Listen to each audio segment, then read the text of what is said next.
kwa hizi dakika 4, na nataka niseme kwamba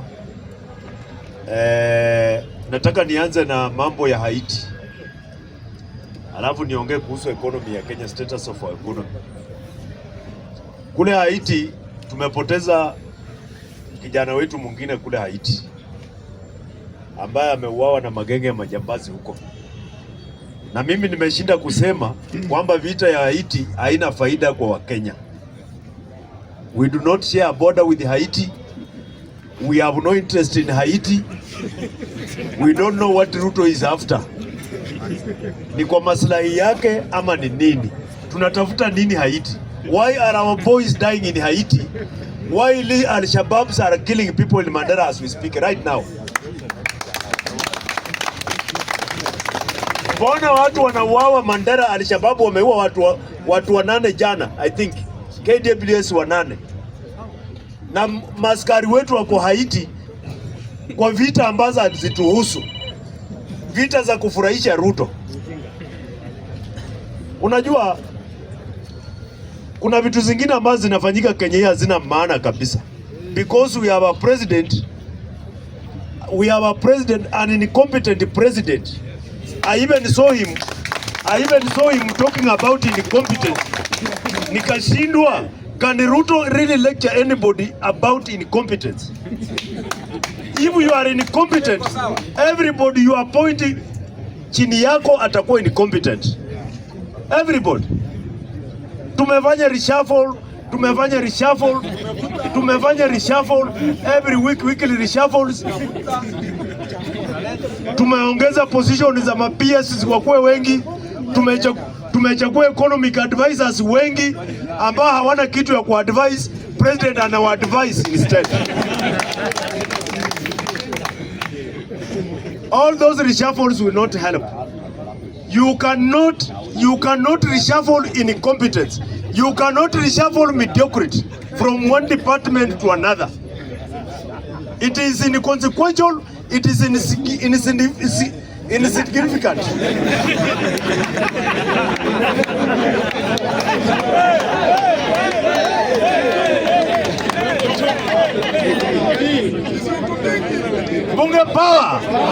Bunge power. It is inconsequential. Hizo vitu zote reshuffling. It will lead to nothing. It is vanity. As long as the person at the top is incompetent, lower your hopes. I'm telling you to lower your hopes. There is nothing. Mimi nilikuwa naambia wenzangu hapa kwa nikipeana mfano wa mpira, nilikuwa naambia wenzangu ambao tulikuwa na support now Manchester United, Ten Hag, as long as Ten Hag is the manager, hata umpatie Neymar, umpatie Ronaldo, umpatie Messi, umuongezee nani? Mbappe. Ten Hag will not deliver anything. Ruto is a Ten Hag. He will not deliver anything. Hata umpatie nani? He won't. He won't. I am telling you, my brothers, the problem we have in Kenya is incompetence. Mimi naona saizi Ruto anafanya delegations za ma-tribes State House.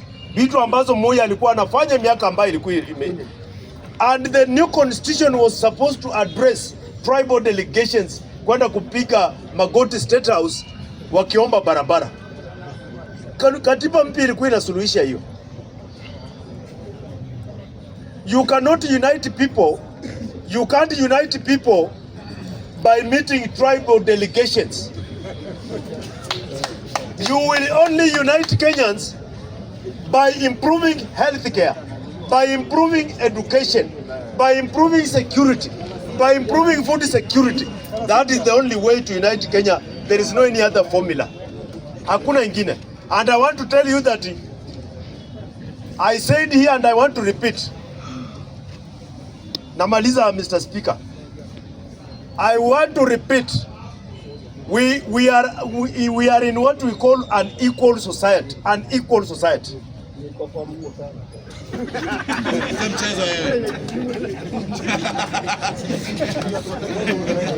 We are in an equal society. It is not reasonable in this country. It is not reasonable in this country that one person can afford to buy 5 choppers and another person from Kibera cannot afford 50 shillings in Pelek Industrial kwa kibarua. It is not reasonable in this country that one person can afford a lunch of 20,000 at Kempinski and another Kenyan cannot afford a single meal in a day ya ugali na sukuma. It is not reasonable in this country that one person can afford the best health care in London and another person cannot afford to buy a Panadol. It is not reasonable in this country that one person can afford to take his child at Montessori school where he pays 1 million per term and another one cannot afford an exercise book for his child. I'm talking about the gap between the rich and the poor, which is very wide. I'm talking about bare minimums provided under Article 43 of our Constitution. Article 43 of our Constitution. Article 43 of our Constitution talks about basic human rights. Every Kenyan has a right to access quality health care, quality education, food, shelter. I'm talking about bare minimums. I'm not saying that every Kenyan should be a billionaire. I'm saying that even if we have some people who are billionaires, the people at the bottom of the pyramid must afford the bare minimums. That is what I'm saying. And you know, in this country, poverty is a tool, a political tool for manipulation. Poverty is a political tool for manipulating, for politically manipulating people in politics. Mumayo kuona political rally inafanyika Karen. Inafanyika wapi? Kibera. Na Madare, na Mukuru kwa Jenga. Mumayo kuona political rally inafanyika Mudangari. Wapi? Mumayo kuona political rally inafanyika Lamington. Wapi?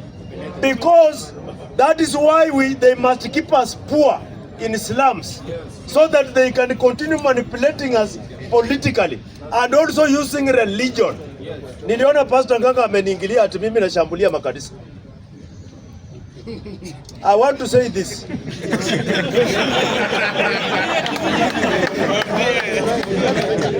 30 seconds. Thank you, Mr. Chairman. I want to say this. That the poverty we have in this country is artificial poverty. It is not natural poverty. It is artificial poverty.